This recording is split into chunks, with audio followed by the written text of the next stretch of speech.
మాచర్ల సరిత జామమంతుల సంఘం వల్ల 18 సంవత్సరాల నుంచి కొనసాగుతున్నా.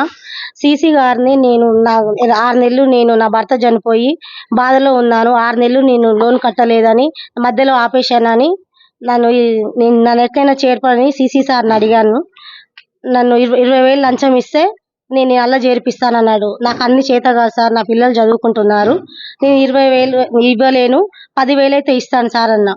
సంఘాలని మంచిగా చూసుకుంటే సీసీ సార్కి మంచిగా ఉంటది. కానీ ఇట్లా ఒకరికి ఇచ్చి వాళ్ళకి లంచాలు తీసుకొని వాళ్ళకాడ 20,000 వీళ్ళకాడ 30,000 వాళ్ళకాడ 50,000 లంచాలు తీసుకుంటే ఈ సంఘాలని ఎడిపోవాలి. ఈ ఆడు జనం కూలినాలు చేసుకొని బతుంటే నీకు ఈయన సరిపోయిందా? మేము ఇక ఈ సంఘాలలో చేరి అసలు కూడా చేయాలి. సంఘాలే చేస్తే కానీ అప్పుడు రోగం తిరుగుతుంది.